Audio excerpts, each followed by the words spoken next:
Alright everyone, it's been a week since Oblivion Remastered has been out. I think that's long enough to enjoy the game naturally. Now, let's get into some mechanics that can really break this game wide open.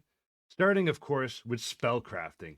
We're going to break down how to spellcraft, as well as several amazing spells you can utilize, and some that are pretty fun. Don't forget, we also have that unlimited Magicka spell and enchant combo that we're going to cover very shortly, so stick around. Some of you new to Oblivion Remastered may ask yourself, what even is spellcrafting? Well, as the name implies, it allows you to create your own custom spells by mixing magical effects that you've learned through your adventures. You can build spells tailored to your playstyle, whether that's nuking enemies, fortifying a whole bunch of skills, or making some weird meme builds out of it. It's one of the most powerful systems in the game once you know how to use it, and we're going to break it all down right now. Now, you may ask yourself, where do you even craft spells? I haven't seen anything for this so far. Well, your main area is going to be Arcane University. Now, if you haven't done the Mages Guild quest, you're going to have to go around to every single town to their Mages Guild and do their recommendation quest. There's a video where I went through and did all these recommendations on livestream, so if you haven't done it before and you want to walk through, you can go along with that and follow along. Now, if once you get access to the Arcane University, you're going to want to go into the Praxographical Center. Now, that's a big long word for spellcrafting. Additionally, before anyone flames me in the comments, you'll also be able to go up in this area right near County Bruma. That's where Frostcrag Spire will be. If you can upgrade that and get yourself some Mage Tallow candles, you'll be able to spellcraft and enchant from that area if you're a type of player who has no interest in the Mages Guild. Now, whether you use the Praxographical Center at the Arcane University or the Altar of Spellmaking and Frostcrag Spire, you'll want to find this place here and hit E to activate it. This will open up our spell creation screen. So what you'll first want to do is pick your added effects. Now we're just going to make a quick sample one right now, which I'm going to start with Weakness to Fire. Now you'll see that there's a number of options here. We've got to choose the range. Now you've got either touch spells, target spells, or self spells. With Weakness to Fire, you may not want to cast self on this one. We're going to actually do a target spell on this one.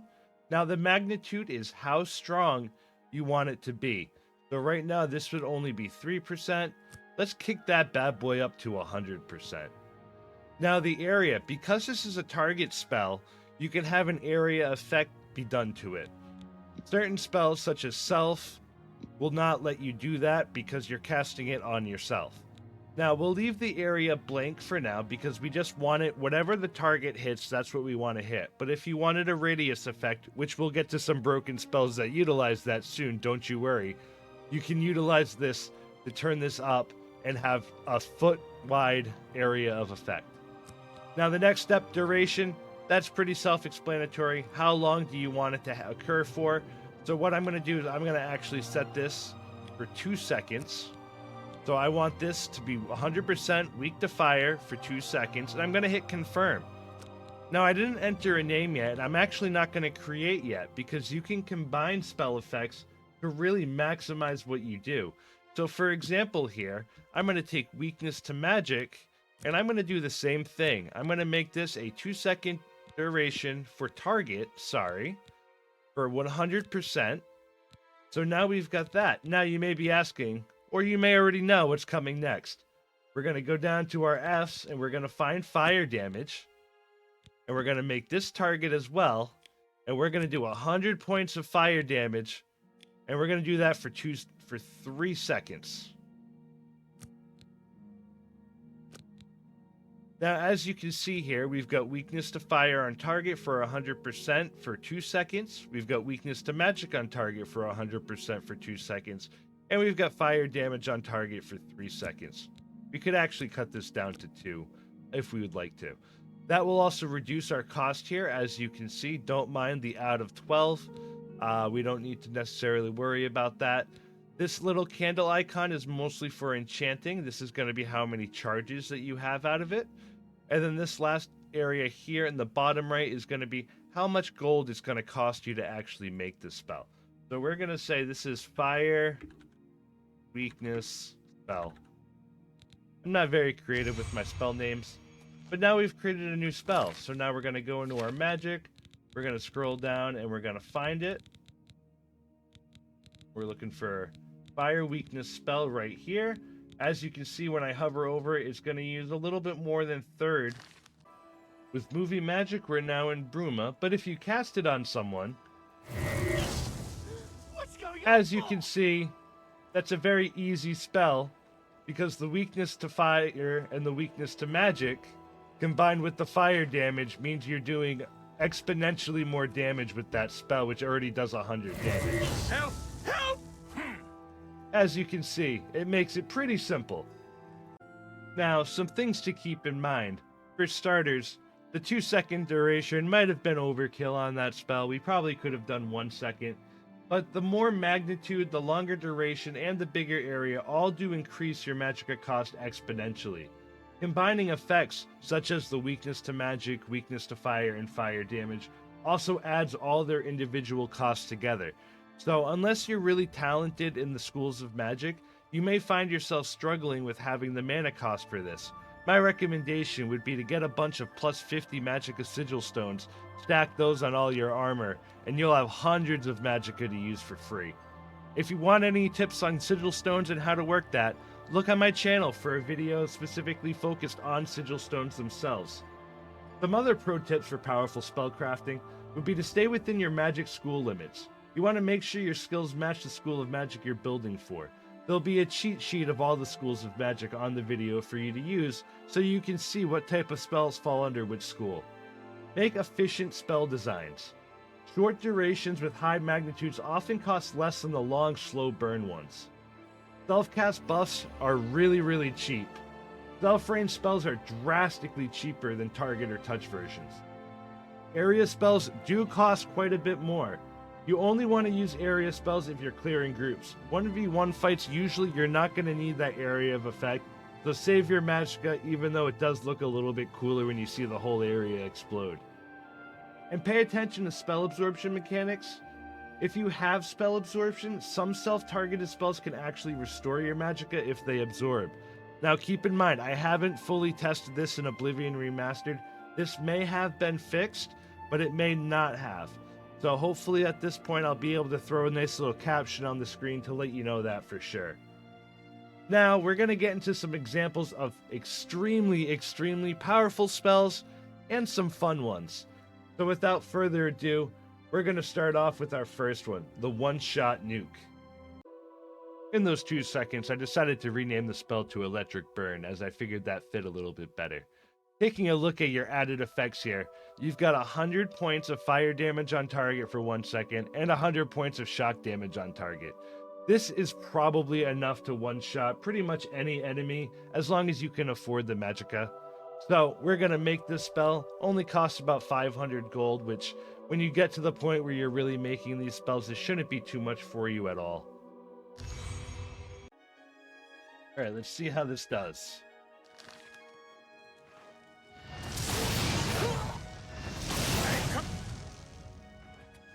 As you can see, quite effective.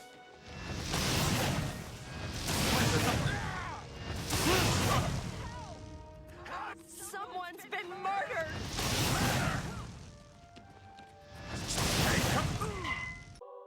This next one, I used to call a force field spell. Now this one, you're going to fortify your health on self for 60 seconds for 100 points. That's going to really give a boost to your HP, as well as an 85% shield on self for 60 seconds.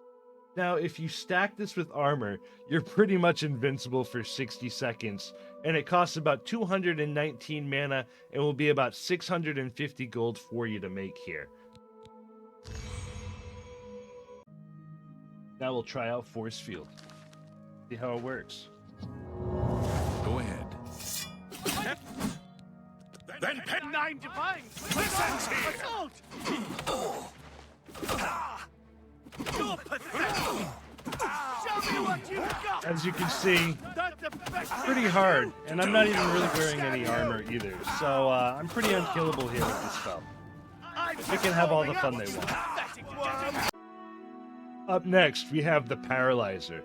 The effects on this one is you're going to do an area of effect, which is a paralyze on target for 15 feet for 5 seconds, as well as a weakness to fire on target 100% for 15 feet for 5 seconds. So what this spell is going to do is it's going to knock down a whole group of people or enemies or anything like that and make them super weak to fire, which you can follow up with a nice fireball effect spell, which will do huge damage to all the enemies in the group. This is a great one to use, and it's a relatively lower cost than some of the other spells we've made, and the money cost isn't too bad at only 516 gold.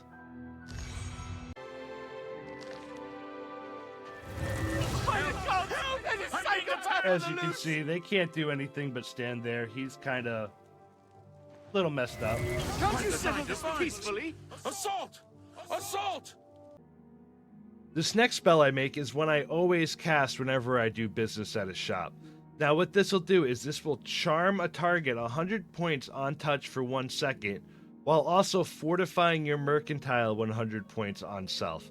So what you'll do is you're going to cast this spell right on that shopkeeper and then immediately open that menu, start doing business. Because time freezes, you're going to be able to maximize what you sell, how much you make off of it, and how you can haggle as well.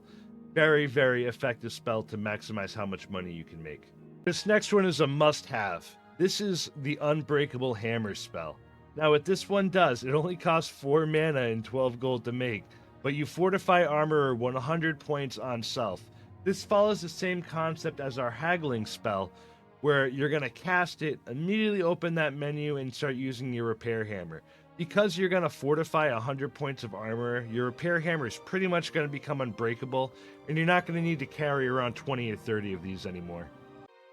This next one's going to follow the same paradigm as the previous two. You're going to notice this one's only going to cost 12 gold, and it's a very, very low cost for the mana usage. And this is called Easy Locks. So what this does, you're going to fortify security 100 points on yourself, and then immediately you're going to enter that lockpicking minigame. What that's going to do, freeze time, baby. That means you're going to have 100 points in security for the entire duration of that lock. And say for whatever reason you don't quite get it, it's a super, super cheap mana cost, so you're not even going to have to worry about it. Just recast it again and try again. Now this one's just one of my fun ones. I call this one the Flying Steed. So what you're going to have here is you're going to actually have 100 points of Fortify Speed on touch for 20 seconds, and you're going to have 100 feet of light on touch for 20 seconds. Now, you're going to cast this on your little horsey there, and it's going to be a real fun effect. We're going to watch it live right now.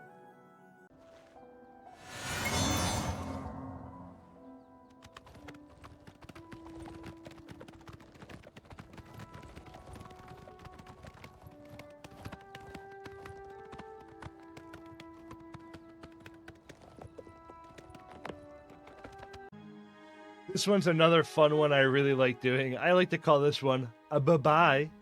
Now what this one does is you're going to use this on an NPC, and it's going to fortify the speed 100 points for 10 seconds on target, and it demoralizes up to level 25 for 10 seconds on target. This should essentially work on any enemy or NPC you encounter. Essentially, you cast it on them and they yeet right away. It's pretty funny to watch. Let's check it out.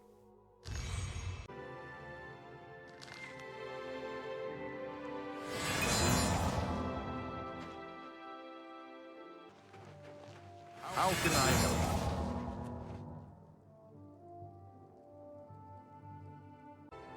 Now for what most of you are probably waiting for. The spell that you need to use to start the Unlimited Magicka cast. Now, you need these effects in this exact order, so do not deviate from this list. The only thing you can deviate on is the amount of Magicka that you drain and the time duration. Now, for the time duration, I like to go with like multiples of 4. I don't know, maybe I'm just OCD or weird like that. But this one here isn't too expensive on anything, so it might take a little while, but you could always try to make more duration, try to make more impact for it, to try to bring that Magicka up faster. But this should be a spell that a lot of people should be able to cast without it being too crazy. But if it's too much or out of league for you at that current point in your leveling, just lower down that probably the amount of Drain Magicka or that duration, maybe to like 4 seconds or something. It becomes much cheaper at 4 seconds. So this is the step 1. You're going to need to make this spell, and then you're going to need to make an enchantment as well, which we'll go over and do right now. Next, at the enchanting table, you can take like a ring or an amulet. I wouldn't recommend using a piece of armor or a weapon for this. I would use an actual like ring or amulet or something like that. You need to use a grand soul gem. So whether or not you use a grand soul gem, or in my case, I'm using a black soul gem because I've been testing out spells, so it was a lot easier for me that way. And you want to use your Drain Magicka on self. Now 5 points, constant effect. That's perfectly fine. You don't need much. That's all you really need to do. And we're going to hit enchant right here. Oh, got to make a name for it. Let's name it Subscribe to Rabina. And we're going to enchant that. Perfect. Now that we've got our unlimited Magicka cast spell out, we're just going to start casting.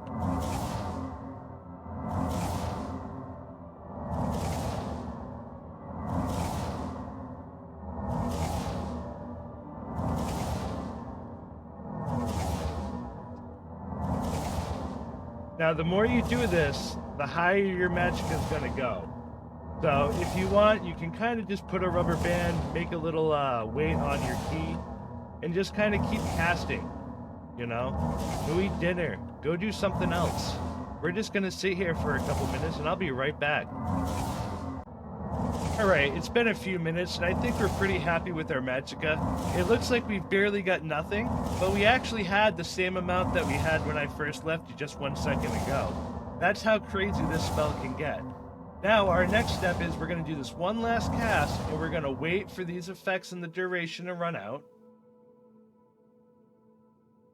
Now, once this happens, your Magicka is going to drop to a negative value. So now we've got no Magicka. Uh-oh, what are we going to do? Well, now we're going to take that item that we just enchanted a little while ago, Subscribe to Rabina, and we're going to put this bad boy on. Now, the funny thing about negatives and positives is this actually isn't going to drain our Magicka. This is going to give our Magicka. Now we have positive Magicka. So now, as you see, we're regenning it. I am just going to wait until 2 for 1 hour. Now we've got full Magicka. Let's check it out. As you can see, we now have 3,923 Magicka for casting spells. Needless to say, we're not going to be running out of magic anytime soon. Thanks so much for watching. If you found this guide useful, please consider subscribing to my channel for more Oblivion tips, guides, content, and a whole lot more. Thank you so much. May Akatosh guide your way. Sigil Stones are the Sauron wannabes of the Elder Scrolls Oblivion. That fiery orb that you grab at the top of every Oblivion Gate tower before you close it. They let you enchant any piece of unenchanted gear instantly, without needing a soul gem or an altar. And the best part, they're strong. Really strong. Sometimes even stronger than anything you can craft or enchant yourself. Now, how do we get these Sigil Stones? Step 1. Find yourself an Oblivion Gate. Step 2. Suffer through those Daedra, fire traps, and existential dread. Step 3. At the top, make sure you check any chests in that room before you grab that Sigil Stone out like you're winning a claw machine game. This will close the gate and gifts you a random stone. An important pro tip for those mid-maxers out there, quick save before you grab the stone.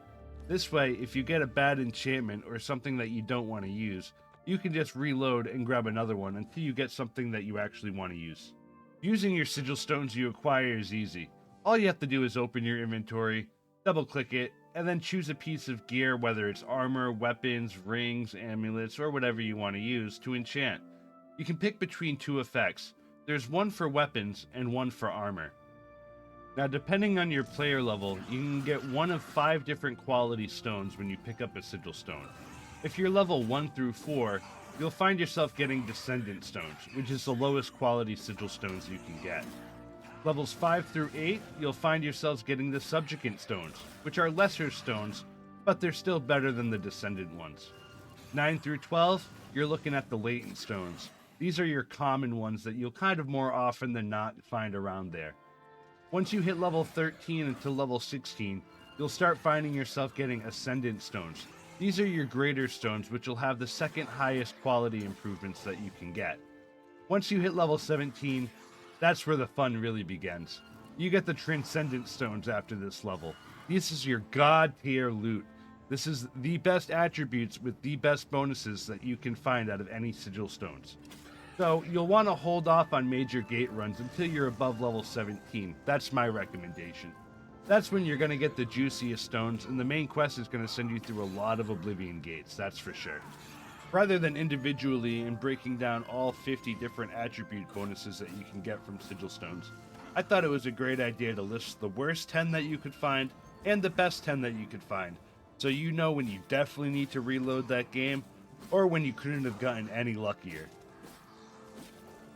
At the top of our list for the worst Sigil Stones to get would be the one that has Night Eye. There's so many different and better Sigil Stones out there. Being able to see slightly better in caves is just silly to me. Potions are dirt cheap for Night Eye, and upping your brightness in your game is always just free to use as well. Moving on to number 9 would be the Resist Disease modifier. Diseases are so rare that they're practically an urban myth in Oblivion. You'll get them every now and then. The real ones to watch out for is like vampirism, but you should always carry a potion or two of Cure Disease on you just to be on the safe side. Number 8 on the list would be Resist Shock. There aren't many enemies in the game that'll throw shock spells at you outside the occasional Storm Atronach. Plus there are Sigil Stone modifiers for spell absorption and even resist magic, which are much better options to put on your gear. Number 7 would be the Light Constant effect. Congratulations, you've got yourself some light and you're a walking disco ball. It's terrible for stealth though, and is very marginally useful otherwise.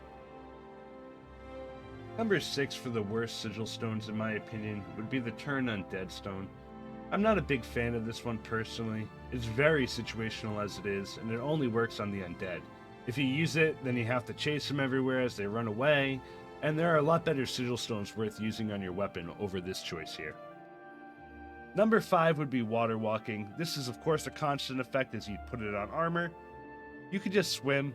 It's free. Nobody needs this unless you want to kind of roleplay as a religious deity or something like that, but it can be fun to just run around on water and train athletics, but you can easily find some shoes or a helmet or something like that that'll give you this for it. You don't need to waste a Sigil Stone on it. Number 4 would be Disintegrating Weapons. Some people like this one. I personally don't. I prefer not getting my loot with 0 durability, thank you very much, so I tend to avoid the Disintegrate enchants. Number 3 would be Disintegrating Armor on every hit. It breaks every armor. This is cool in theory, but it doesn't kill them faster. And now when you want to loot them for that awesome piece of armor, there's a good chance you're going to have like no durability on it, and you're just going to have to repair it. If you don't have a good armorer skill, this can be a little difficult. The second worst Sigil Stone effect that you could find would be Detect Life. Yeah, granted you get to see enemies around the corner, but seeing purple little clouds everywhere is a migraine-inducing experience. I'll pass on this one. Now, my least favorite Sigil Stone enchant to use, and this one might be a little bit controversial, is Demoralize. You may think this is awesome, but I personally hate this one. So you hit an enemy a few times and now he's demoralized.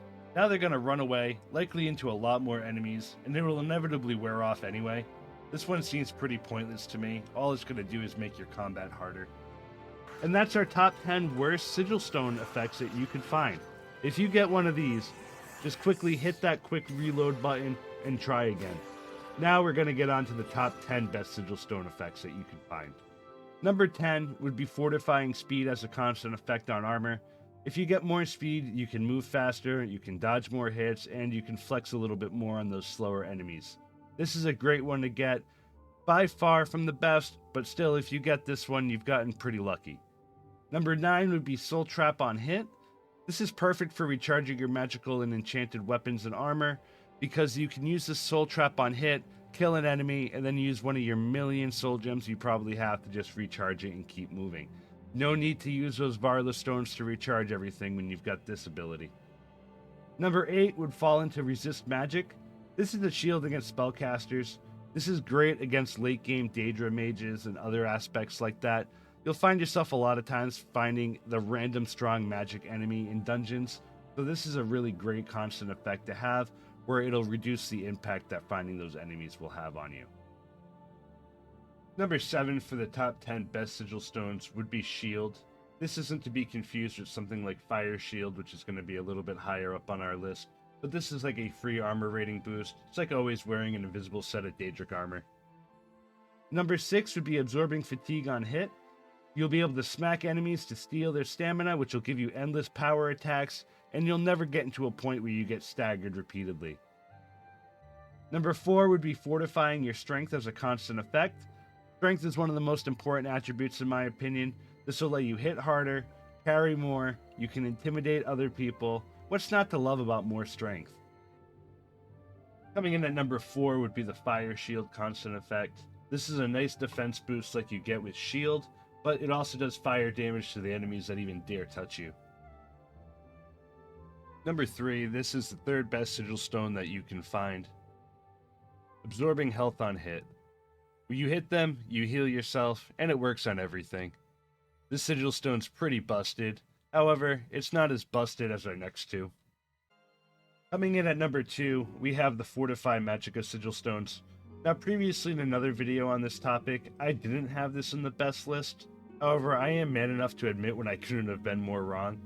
While testing out the Spellcrafting and Enchanting, I realized how broken this sigil stone can be when you stack them with multiple ones of the same type, giving you so much more potential for magic offense capabilities, defense, and really just slinging spells left and right like crazy. Our number 1 sigil stone that you get, if you get this effect, you better jump up and down for joy. It's Chameleon. You can stack the Chameleon effect and become practically invisible. Now you can run around, steal whatever you want, sneak if you want to, and you can stand right in front of them sneaking and they'll have no idea you're there. If you can stack the Chameleon effects on all of your armor and all of your weapons, you essentially become a god and you're unkillable because they can't kill what they can't see. Now we've gone through about 20 sigil stone effects with all their different tier levels.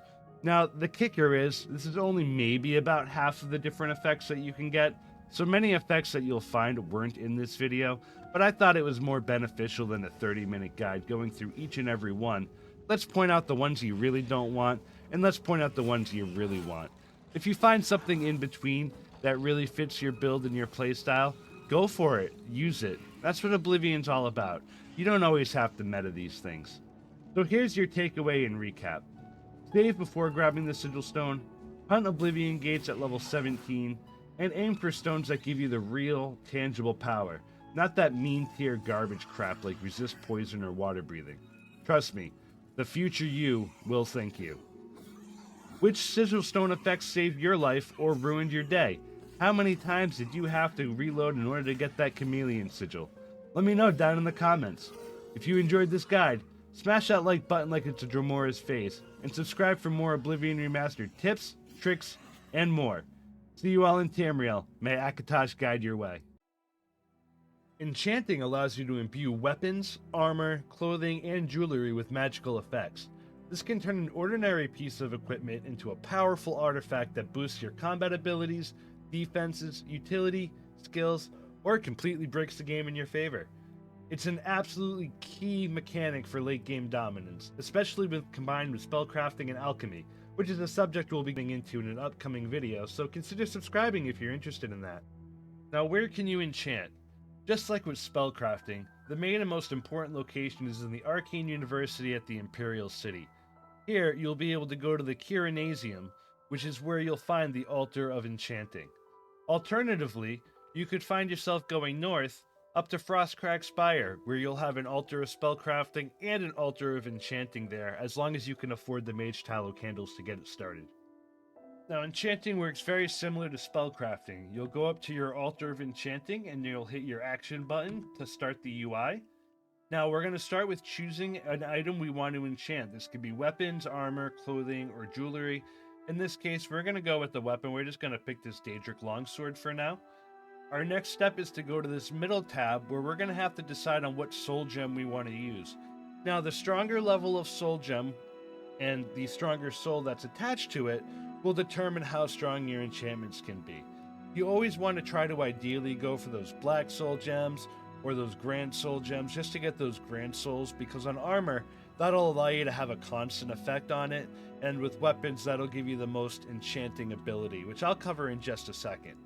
So we're going to choose our black soul gem, and now you'll see we haven't added any effects yet. So we're going to go over to this third tab here, and we're going to add some effects here from our spell list. Now keep in mind, you need to have these spells in your repertoire to be able to use them. So if you don't have like an absorb skill spell, you're going to have to go find one and buy it to acquire it, so then that way you could use it. We're going to use absorb health here. Now you're going to see here on the bottom, we've got some differences here. So right now, this is only going to be doing 3 points of damage per hit for 1 second, and that's only going to cost us 6 out of our 85 total capacity we have for the enchanting. Now what we're going to want to do is we're going to want to bring this up, because we're going to want to do more than that. But you're going to notice as I bring this up, that bottom left number is increasing. Now we cannot exceed 85 in this case. If we try to exceed 85, it's not going to let us enchant it. I don't like running it exactly perfect, so I think 83 will be good, and we're going to cover exactly why in just a second. So we're going to do 22 damage here of absorbing health, so we're going to get 22 life every time we hit, and they're going to lose 22 health. So we're going to do that, and then something I love to do, because we've got 19 charges here, that means you'll hit them 19 times before this runs out and needs to be recharged. I love to throw a 1 second soul trap on just about everything I use. Oh, we're a little bit too high now, as you can see on this gray thing. So watch, when I try to make this here, I'm going to call it Longsword of Pain. I'm going to try to make this, since the enchantment is too strong for the soul gem. Darn it. Well, in that case, what we'll do is we'll just drop this down to 21. That's going to get us to 81 out of 85 charges, which will allow us to enchant this weapon here. And now we've got our nice new sword. So let's try it out. Alright, now on our 2 favorite Bruma guards from our spellcrafting video, let's see how this does.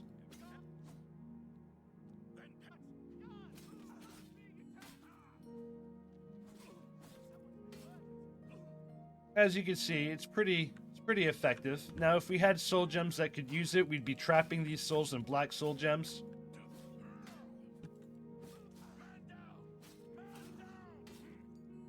There we go, and it's perfect. But just some things to remember here about the enchanting and some key mechanics to keep in mind. Your weapons are always going to be cast on strike, so that's when you hit an enemy, that's when your enchantments are going to go. You're not going to find constant effect enchantments on a weapon. That's going to be your armor and your jewelry, as long as you use a grand soul at the very least. You can't use anything under that. I certainly wouldn't recommend it. I would just wait until you get a grand soul for the constant effects, because having to actually cast it is pretty annoying and is pretty dumb, and it really doesn't work with a lot of these overpowered sets. These sets I'm going to cover in just a moment are really designed for using those grand souls to maximize those constant effects and to maximize the amount of enchanting ability that you have, so do keep that in mind.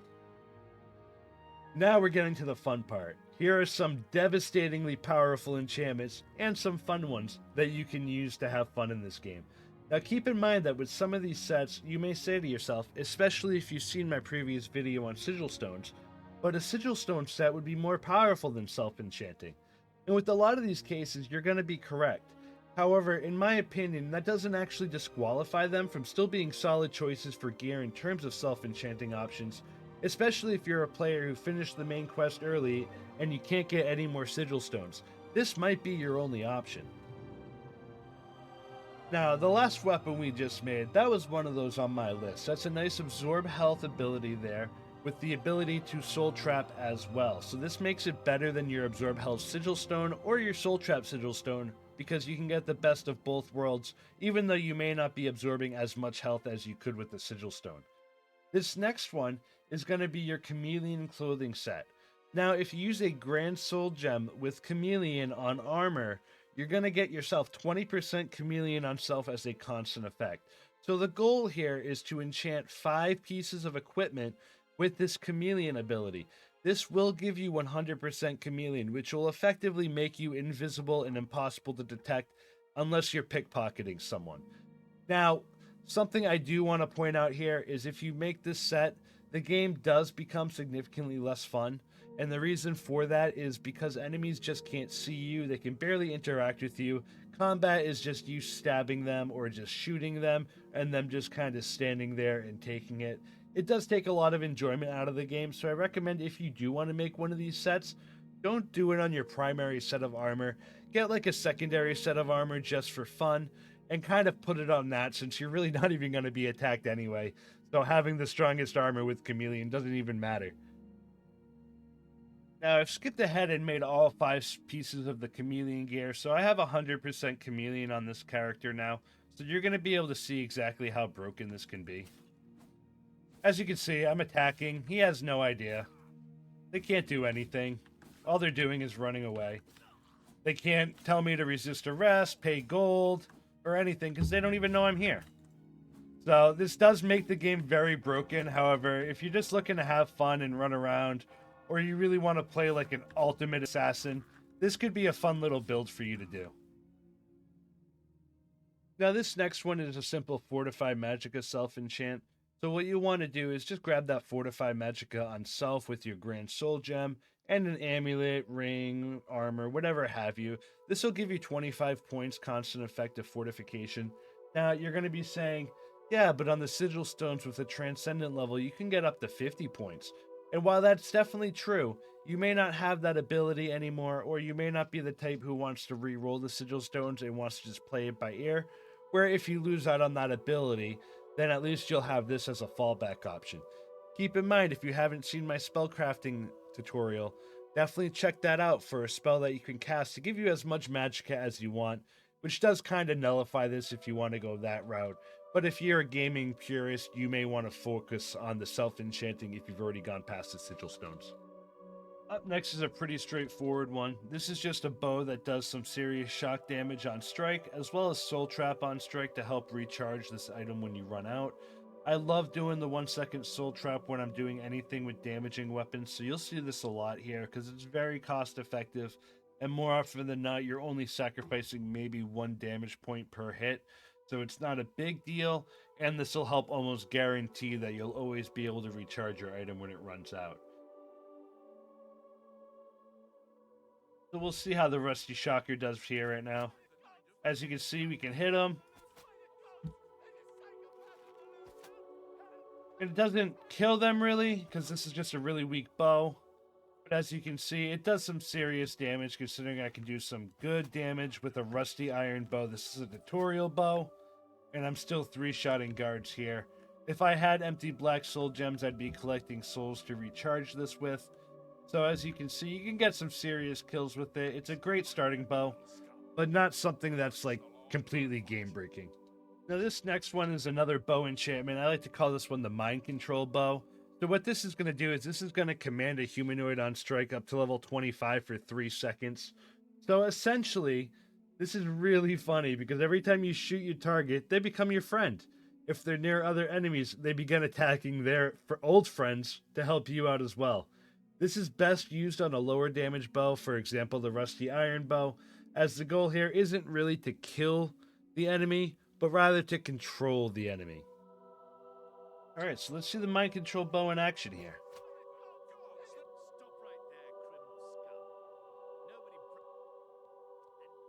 Now we're going to resist arrest. And the next thing you know, he's going to start attacking his friend. I hit him.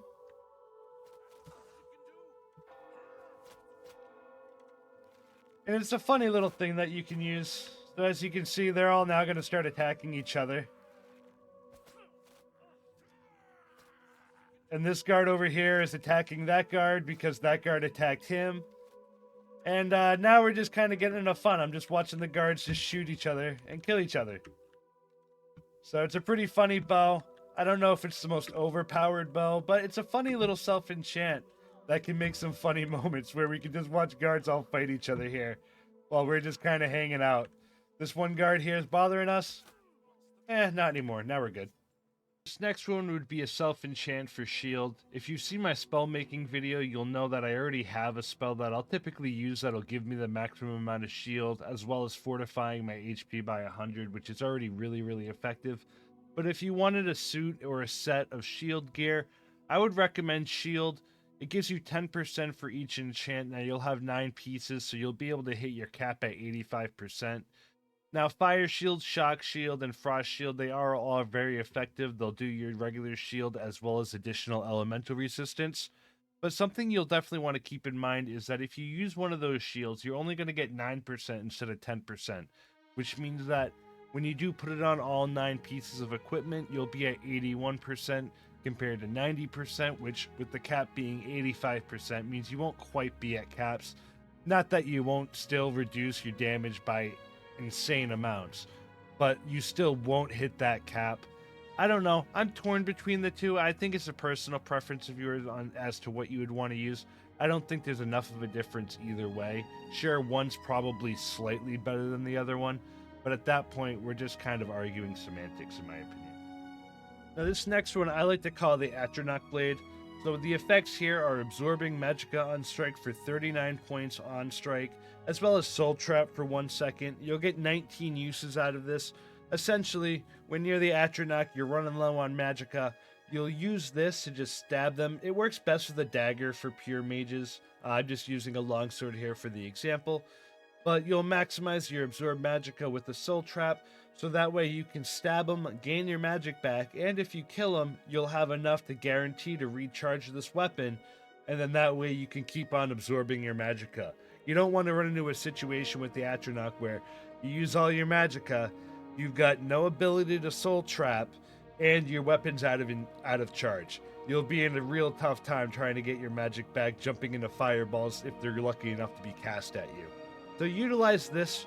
This will be a great tool just to kind of have in your inventory for when you get into those oh crap moments and you need to absorb some Magicka real quick from an enemy.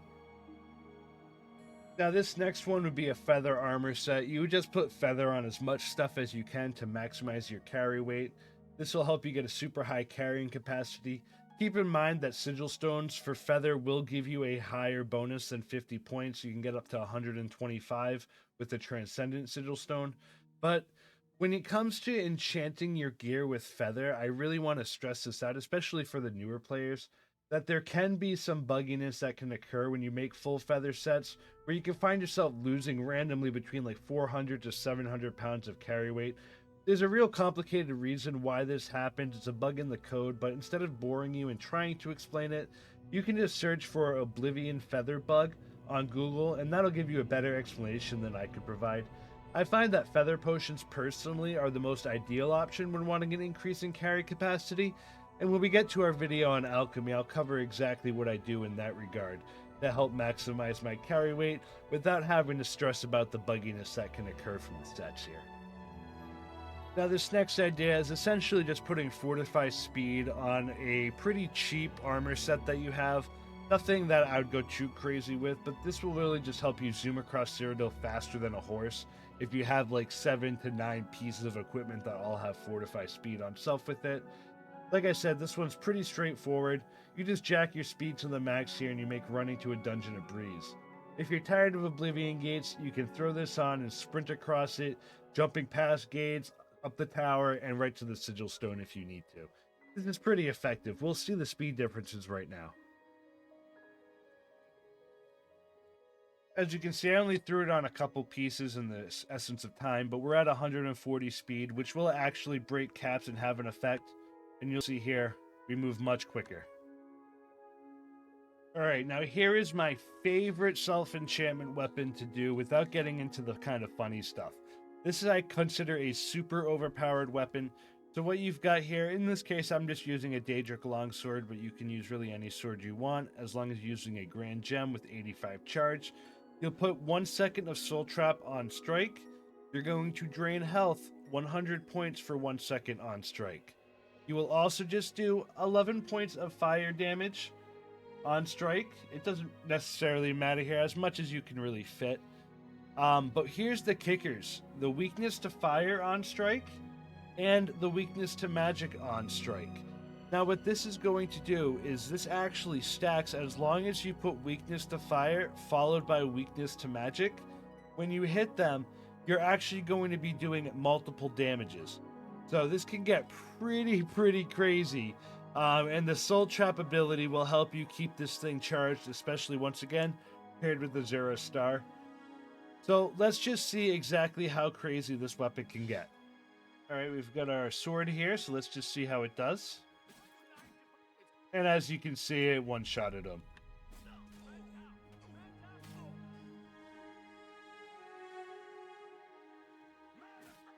One shot. One shot. A pretty straightforward sword. It does quite a bit of damage. And that's because of that weakness stack. And then just to show you what it's like on master difficulty with this sword, it won't one-shot them. However, it shouldn't take more than 3 or 4 shots, as you'll be able to see on the health. The health goes right down. And then we'll go over to this next one, and you'll see in a couple hits, the health is going to jump right down. Now, if you really want to get creative, here are some ways you can enchant debilitating items and put them on your enemies. This is great for stealth builds, or if you just want some good laughs. This first one I like to call a Hood of Endless Pain.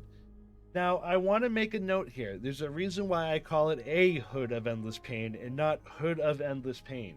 And the reason for that is NPCs are going to put on the first hood or helmet in their inventory, and their inventory is listed alphabetically. By setting it to be a Hood of Endless Pain, I'm essentially guaranteeing that this is going to be the item that they equip. Now, what this does is this just damages health on self 5 points constantly. So this is just going to be really funny. What we're going to do is we're going to sneak and we're going to reverse pickpocket this hood onto an NPC, and they're just going to slowly suffer and die. And then once they die, you can just take the hood, take whatever they had, and keep on moving because you never killed them. Let's check it out, shall we? Alright, so we're going to check out this Hood of Endless Pain in action by pickpocketing Alga and doing a reverse pickpocket. So we're going to open up our inventory. Now, reverse pickpocketing only works on items with 0 weight. So don't try to put a weapon on them or try to put like some glass armor or anything like that. It's not going to work. So it needs to be a 0 weight item, such as like a hood, or some mages' robes have 0 weight as well. But we're going to throw that right on Alga. And she's not going to wear it right away. She's going to wait until she leaves or exits a zone, or if she sleeps or wakes up or anything like that. So a good strategy could be just to wait 24 hours. Now, I know she's going to go into Nova Roma this morning. So what I'm going to do is I'm just going to wait until about 9 or 10 a.m. This should open up Nova Roma. And then what she'll likely do is she should be heading into the store, which we'll see her do. And we're going to follow her right in. Now, next time we should see her, she should be wearing that black hood. Let's go find her. There she is. And then 5, 4, 3, 2, 1. I was off by a little bit, but she just left the room. Let's walk outside where she'll most likely be dead laying here. And there she is, dead on the stairs. So we were off by about 1 second, but as you can see, she's dead. We'll open it up. We'll take Hanman's key, our robe. We're not getting anything because she killed herself. We didn't do it. We're not looting a body. And that's how that hood works. It's really, really funny to do and great for some assassinations. So this one follows the same paradigm, except you'll actually use this more on casters, such as if you wanted to take down a powerful mage or something like that. You could say shut up mage. Now this won't necessarily work too well, but I wanted to show you the other trick where if you don't want to use an A, you can just use like a dash. That should put it first in the inventory, which means a mage will equip this over something else, giving themselves silence, which means they're going to have to rely on their fists, their martial weapons, essentially things they are not very good at. So this is something that's really funny. I don't know if it's entirely practical and useful to use like in an actual combat situation, but if you're just kind of playing Oblivion to have fun, this is one of those zany enchantments that you can kind of do and put on an NPC to have a good time with. Some last minute tips for Master Enchanting. You'll always want to prioritize using Grand Souls or Black Souls for armor enchantments. Anything lower will only give you cast on use, which is really annoying. You can prioritize effects based on your build. Melee typically will go for strength and shields. Mage will go for Magicka and either Spell Absorb or some sort of elemental shield. And Stealth a lot of times will go for Chameleon or Fortify Speed. However, these are just recommendations, In Oblivion, there are a million choices, dare I say endless choices, of playstyle. So find the enchantments and the effects that you like the best or that fit your build the best. There is no real metaing in a single player game. Now, you'll want to stack effects across gear. Don't forget that multiple pieces of armor or jewelry and things like that can carry similar effects, so you can stack absurd bonuses, especially with that Chameleon one we looked at earlier. You'll always want to carry soul gems with you. This will help you refill your enchanted weapons, and if you followed my strategy of sticking Soul Trap on as many things as possible, you'll always have a filled soul gem you can use, which is insanely helpful, especially for those Atronach builds. And lastly, a 0-star is life. This is an infinite refillable soul gem, so I would prioritize looking at getting this one as soon as possible to save yourself a whole lot of struggle. Master Enchanting, and you'll never fear anything in Cyrodiil again. Thanks for watching, everyone. If the video helped you at all, please consider subscribing. Also, you don't want to miss out on my 1,000 subscriber game giveaway. The link for that's in the description. May Akatosh guide your way.